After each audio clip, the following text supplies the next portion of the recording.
Assalamualaikum warahmatullahi wabarakatuh.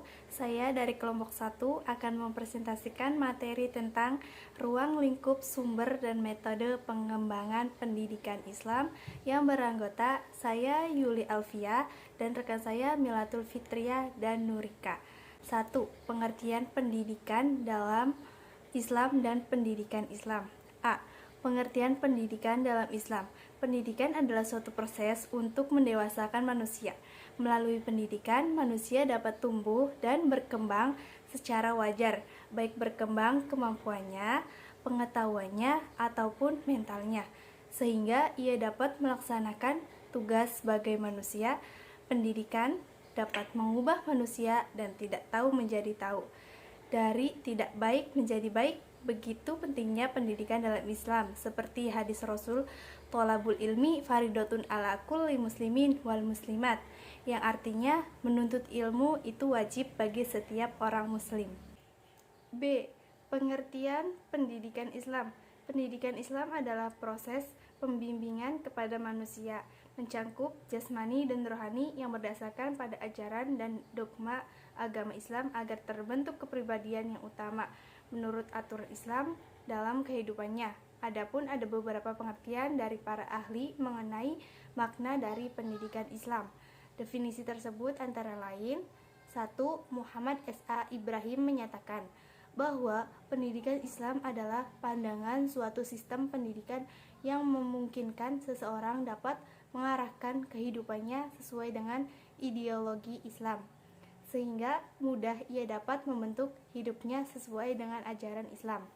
Yang kedua, Omar Muhammad Al-Taumi Al-Syaibani mendefinisikan pendidikan Islam dengan proses mengubah tingkah laku individu pada kehidupan pribadi, masyarakat, dan alam sekitarnya dengan cara pengajaran sebagai suatu aktivitas asasi dan sebagai profesi di antara profesi-profesi asasi dalam masyarakat. Saya Milatul Fitria. Saya di sini akan melanjutkan presentasi dari rekan saya Yuli Alfia. Yang ketiga ada pendapat dari Muhammad Fadil Al-Jamali, mencakup pengertian pendidikan Islam dengan upaya mengembangkan, mendorong, serta mengajak manusia untuk lebih maju dengan berlandaskan nilai-nilai yang tinggi dan kehidupan yang mulia, sehingga terbentuk pribadi yang lebih sempurna. Yang keempat, baik yang berkaitan dengan akal, perasaan, maupun perbuatan. Dan yang kelima ada pendapat dari Muhammad Jafid As-Sahlani dalam At-Tarbiyah wa Ta'lim Al-Quranul Karim, mengartikan pendidikan Islam dengan proses 6, yaitu mendekatkan manusia kepada tingkat kesempurnaan dan mengembangkan kemampuannya. Dan yang ketujuh yaitu hasil seminar pendidikan Islam se-Indonesia tahun 1960 dirumuskan pendidikan Islam dengan bimbingan terhadap pertumbuhan rohani dan jasmani menurut ajaran Islam dengan hikmah, mengarahkan, mengajarkan, melatih, mengasuh, dan mengawasi berlakunya semua ajaran Islam.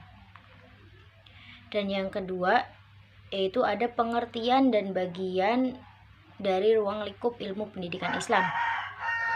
Ruang lingkup pendidikan Islam adalah segala sesuatu yang berhubungan dengan pendidikan Islam yang merupakan unsur-unsur utama yang sangat penting untuk membuat proses pendidikan Islam dapat berjalan dengan lancar dan efektif untuk mencapai tujuan pendidikan Islam itu sendiri.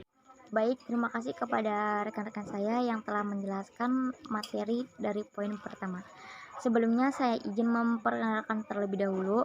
Nama saya Nurika, NIM 2108107088. Di sini saya akan menjelaskan materi poin selanjutnya, yaitu dasar dan tujuan pendidikan Islam. Dasar pendidikan Islam identik dengan dasar Islam sendiri, yaitu Al-Quran dan Sunnah Rasulullah SAW, yang dapat dikembangkan dengan ijma, qiyas, maslahah, mursalah, dan sebagainya. Al-Quran dijadikan sumber pertama dan utama dalam pendidikan Islam, karena nilai absolutnya itu dalamnya dari yang datang Tuhan gitu. Dan dasar yang kedua yaitu as-sunnah. As-sunnah adalah sesuatu yang dinukilkan Nabi berupa perkataan, perbuatan, takrir, atau penetapan dari Rasulullah SAW. Tujuan pendidikan Islam terkait erat dengan tujuan pencipta manusia sebagai Khalifahullah dan Abdullah. Rincian dari itu telah diuraikan oleh banyak pakar pendidikan Islam. Di antaranya ada Atiyah mengemukakan rincian dari tujuan pendidikan Islam kayak seperti untuk pembentukan akhlak yang mulia, mempersiapkan untuk kehidupan dunia akhirat, membentukkan roh ilmiah, menyiapkan peserta didik dari segi profesional, dan mempersiapkan untuk mencari rezeki. Sedangkan menurut As-Saibani mengemukakan tujuan pendidikan Islam itu persiapan untuk kehidupan dunia dan akhirat. Dan menurut Abdurrahman Saleh itu menyebut ada 3 tujuan pokok dari pendidikan Islam, yaitu fisikal, virtual, dan mental. Ada juga pendidik. Dalam konteks pendidikan Islam sering disebut dengan murabbi, mualim, muadzib, mudaris, dan mursid.